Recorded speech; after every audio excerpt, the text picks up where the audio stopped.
আসসালামু আলাইকুম প্রিয় দর্শক, অন্য মঞ্চের আলাপচারিতায় আপনাদের সকলকে আমন্ত্রণ জানাচ্ছি। প্রতিদিন ভারতে নির্বাসিত স্বেচ্ছা নির্বাসিত শেখ হাসিনা, বাংলাদেশের সাবেক প্রধানমন্ত্রী, তাকে নিয়ে চমকপ্রদ সব খবর প্রকাশিত হচ্ছে। কোনোদিন একটা ভিডিও ফুটেজ, কোনোদিন একটা অডিও বার্তা, কোনোদিন তার নেতাকর্মীদের সাথে কোনো একটা, যাকে বলা হয়, বক্তব্য, অথবা আইসিটিতে তার কি বিচার হচ্ছে, তিনি এবং তার পরিবারের দুর্নীতি, সম্পদের খোঁজ, তিনি দিল্লিতে কি করছেন, কি খাচ্ছেন, কোথায় থাকছেন, কার সঙ্গে কি বৈঠক করছেন।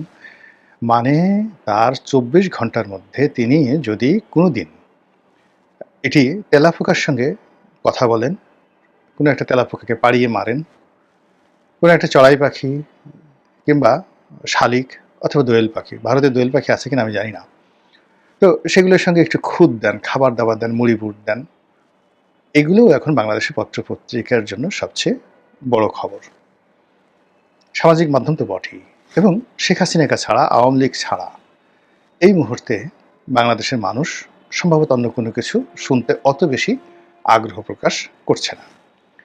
আলী রিয়াজ যে ঐক্যমত্য কমিশনে বৈঠক করছে, প্রধান নির্বাচন কমিশনার, অন্যান্য নির্বাচন যারা কর্মকর্তা রয়েছেন তাদের শপথ পড়াচ্ছেন, তারপরে ডক্টর মোহাম্মদ ইউনূস তিনি তার সাঙ্গপাঙ্গ নিয়ে আমেরিকা যাচ্ছেন, এসব কোনো খবরই মানুষ পাত্তা দিচ্ছে না। কিন্তু শেখ হাসিনাকে নিয়ে একটা ভিডিও করলে, তাকে নিয়ে একটা অডিও দিলে, তাকে নিয়ে যে কোনো একটা খবর দিলে, ভয় দেখালে, এই আসবে বা সে মরবে বা সে বাঁচবে, তারপর সে প্রতিশোধ নেবে ইত্যাদি যে কোনো একটা গসিপ, গল্প, এটি যদি ইন্টারনেটে ছেড়ে দেওয়া হয়, এটি যদি পত্রিকায় লেখা হয় বা টেলিভিশনে কোনো খবর, একটা প্রতিবেদন তৈরি করা হয়, সেটা মুহূর্তের মধ্যে হু হু করে ভিউ পেয়ে যায়।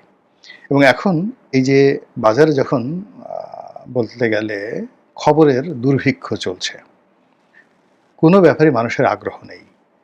এই সময়টিতে 10টা মার্ডার হয়ে গেছে, মানুষ ফিরে তাকাচ্ছে না। রেপ হচ্ছে, আগুন লেগে যাচ্ছে, পাহাড়ে সেই খাগড়াছড়িতে প্রচণ্ড গোলাগুলি হলো, মারামারি হলো, দেশের কোনো মানুষের মাথা ব্যথা নেই।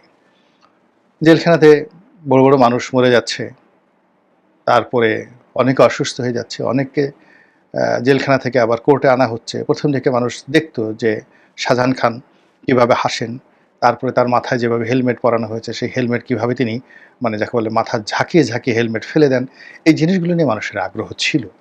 কিংবা ইউনূস সাহেব নয়, হাসানুল হক ইনু, উনি কীভাবে হাসেন, তারপরে উনি পাঞ্জাবি কীভাবে পরেন, তারপরে দীপুমণিকে কীভাবে হ্যান্ডকাপ পরানো হয়, আবার কীভাবে হ্যান্ডকাপ ছেড়ে দেওয়া হয়, দীপুমণি এখন কেন এত উৎফুল্ল, এই বিষয়গুলো নিয়ে মানুষের কোনো আগ্রহ নেই।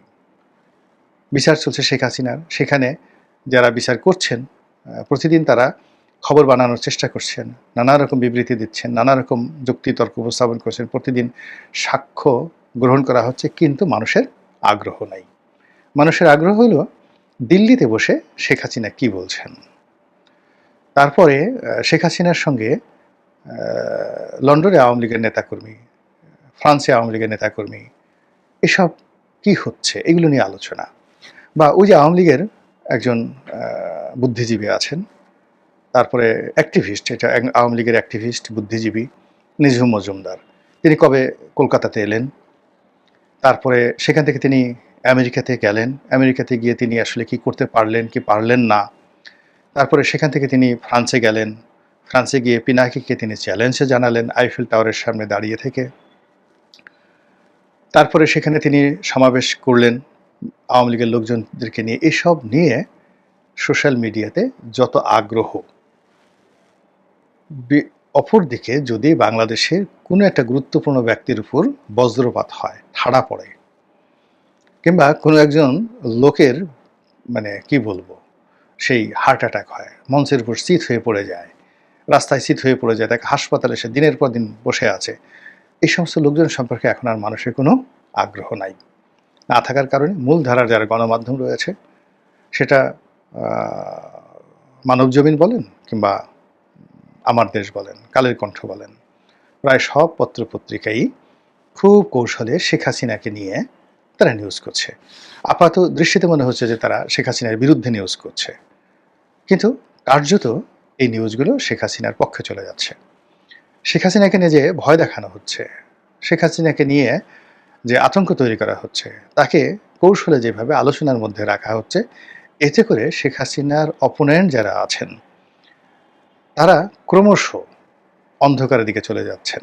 এখন বেগম জিয়া কেমন আছেন, তার শরীরের অবস্থা কি, তার ফিরোজাতে দৈনিক কতজন লোক দেখা করতে যায়, এত বিএনপির যে সুসময়, সেই সুসময়টিতে বিএনপির কোন কোন নেতা সেই বেগম জিয়ার শারীরিক অবস্থার খোঁজখবর নিতে যান, এগুলো তো আসলে এই মুহূর্তে প্রধান খবর হওয়া উচিত।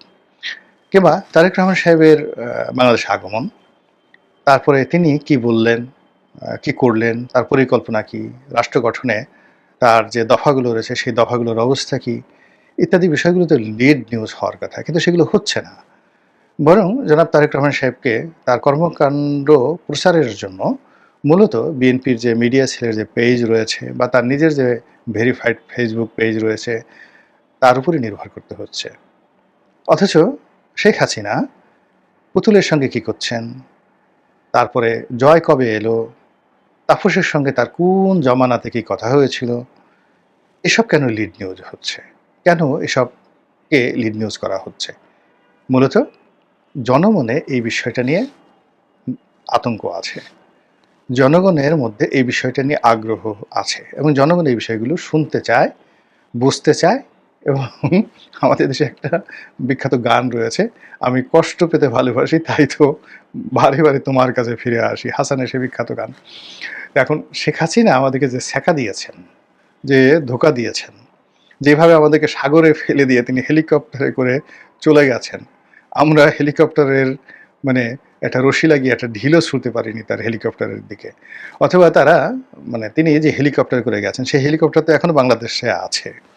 তো জনগণের যদি রাগ থাকতো তো সেই হেলিকপ্টারকে পাড়াই মারা উচিত ছিল না? যে এই হেলিকপ্টার তোর এত বড় সাহস, তুই শেখ হাসিনাকে দিল্লিতে দিয়ে আসলি, আজ তোর একদিনকে আবার একদিন হালুম বলে হেলিকপ্টারের উপরে উঠে লাফিয়ে তার পাখাগুলো সব ভেঙে ফেলবো এবং সারা হেলিকপ্টারের শরীরে কিছু করতে না পেলে ডিম মেরে হেলিকপ্টারকে লালে লাল করে দেবো, গোল গোল করে দেবো। আমরা পারছি সেই জিনিসগুলো? উনি তো আমাদেরকে ধোঁকা দিয়ে চলে গেছেন। কিংবা সেই হেলিকপ্টার যারা চালিয়েছেন, তারপরে ওই যে এক সামরিক কর্মকর্তা, তার এক যাকে বলে অডিও ফুটেজ ভাইরাল হলো, যিনি শেখ রেহানার সঙ্গে সালমান এফ রহমানের যাকে বলা হয় টেলিফোনে কথা বলিয়ে দিয়েছেন। কোথায় তিনি? আমরা কি তাকে কিছু করতে পেরেছি? কিংবা শেখ হাসিনার একজন খুব বড় কর্মকর্তা ছিলেন, তাকে এই সরকার রাষ্ট্রদূত নিয়োগ দিয়েছে।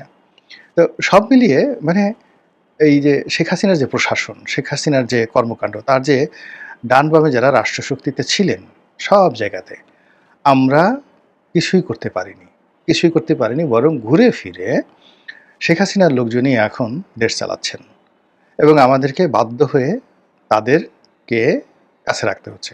আমরা হয়তো দেখা গেল ৫ জন সচিবকে পরিবর্তন করেছি, ২০ জন এডিশনাল সেক্রেটারিকে আমরা বহিষ্কার করেছি, ৫০-৬০ জনকে আমরা শোকজ করেছি, ৪-৫০০ হয়তো দুর্নীতি দমন কমিশনে মামলা করেছি, কিন্তু ২০ লাখ সরকারি কর্মকর্তা কর্মচারী, যাদের মধ্যে যারা আওয়ামী লীগের আছে, ধরেন 50% ডেডিকেটেড আওয়ামী লীগ, যারা জামাতের ছিল তারাও জয় বাংলা বলেছে, যারা বিএনপির ছিল তারা তো আরও জোরে জয় বাংলা বলেছে। ফলে রাতারাতি তো আসলে ভুল পাল্টানো যাচ্ছে না। এবং বর্তমান যে পরিস্থিতিতে পুরো প্রশাসন যন্ত্র চলছে, বিএনপি এবং জামাতের যে সমস্ত লোক ভুল পাল্টে আওয়ামী লীগের সাথে ছিল, এখন তারা মনে করছে আপাই তো ভালো ছিলেন, আগের জামানাতে এই অনিশ্চয়তা ছিল না। এখন তো যেভাবে পাইকারি হারে দমন পীড়ন চলছে, অনেক নিরীহ সরকারি আমলা কর্মকর্তা তারাও নিগ্রহের শিকার হচ্ছেন। কোনো উন্নয়ন কর্মকাণ্ড হচ্ছে না। যারা সরকারি কর্মকাণ্ড অর্থাৎ বছরে প্রায় ৪ লক্ষ কোটি টাকার যে সরকারি পূর্ত কাজ হয়, উন্নয়ন কাজ হয়, নির্মাণ কাজ হয়, সেই কাজগুলো কার্যত বন্ধ রয়েছে। ফলে কি হলো, যত কন্ট্রাক্টর আছে, দালাল রয়েছে, ফড়িয়া রয়েছে, ঘুষখোর রয়েছে, আমলা রয়েছে, কামলা রয়েছে, ৪ লক্ষ কোটি টাকার ট্রানজ্যাকশন হচ্ছে না গত ১ বছরে। এখানে আমরা যে সকল কথাবার্তা শুনতে চাচ্ছি উন্নয়ন, এখানে কথাবার্তা শুনতে চাচ্ছি সংস্কার, কথাবার্তা শুনতে চাচ্ছি মব হবে, কথাবার্তা শুনতে চাচ্ছি পৃথিবীর সেরা ইলেকশন হবে, এই জিনিসগুলো মানুষের কাছে খুবই বিরক্তকর হয়ে যাচ্ছে। আর সেই বিরক্তিকর এই অবস্থাটি মূলত সংবাদপত্র তো বুঝতে পারে, এটার দর্পণ, আয়না। তো কাজেই তাকে তো পত্রিকা চালাতে হবে, তাকে ইউটিউব চালাতে হবে, তাকে তার আয় রোজগার চালাতে হবে। যেমন ধরেন যমুনা টেলিভিশন। এখন যমুনা টেলিভিশন যে বিজ্ঞাপন পায় বাংলাদেশে, সেই বিজ্ঞাপন দিয়ে তার অফিসের বিদ্যুৎ বিল হয় না, মানে ম্যানুয়ালি। কিন্তু সে যখন ইউটিউব থেকে যে টাকা পায় সেই টাকা দিয়ে শুধুমাত্র যমুনা টেলিভিশন নয়, যমুনা গ্রুপ চলতে পারে। এত টাকা আমি শুনেছি যে প্রতি মাসে নাকি 15-20 কোটি টাকা তারা শুধুমাত্র ইউটিউব থেকে পাচ্ছে। কয়েক কোটি টাকা বাংলা ভিশন পাচ্ছে। একেবারে ছোট যে টেলিভিশন স্টেশনগুলো রয়েছে তারাও এখন এই ইউটিউব কেন্দ্রিক যে তাদের প্রচার, অর্থাৎ একটা তারা টকশো করছে বা ভালো একটা অনুষ্ঠান করছে, সেটা জমে গেল, সেখান থেকে তারা যে টাকা পেলো, একেবারে সবচেয়ে ছোট স্টেশনগুলো মাসে 50 লাখ টাকা তারা ইউটিউব থেকে ইনকাম করছে এবং সেটা দিয়ে তারা চলছে। ফলে ভিউ পাওয়ার জন্য এরা রীতিমতো পাগলামো করে থাকে। পত্রপত্রিকাগুলো, প্রায় সব পত্রপত্রিকাগুলো তারা এখন তাদের যে মাল্টিমিডিয়া ডিভিশন সেটিকে শক্তিশালী করেছে এবং সেগুলোর উপরে চলে। যেমন ধরেন কালের কণ্ঠ, মানবজমিন, আমার দেশ। এখন আমার দেশের সার্কুলেশন কয় হাজার হবে। আমি এই কথা বলে আমার দেশকে ছোট করতে চাচ্ছি না, যেহেতু সংবাদপত্রের যে অবস্থা আমি জানি। তো আমার দেশ পত্রিকায় বিক্রি করে এবং বিভিন্ন কোম্পানির বিজ্ঞাপন পেয়ে বা সরকারি বিজ্ঞাপন পেয়ে আমার দেশের অফিস ভাড়া এবং বিদ্যুৎ বিল হয় না। ফলে তাকে এই মাল্টিমিডিয়া দিয়ে, ভিডিও দিয়ে এই ধরনের নিউজ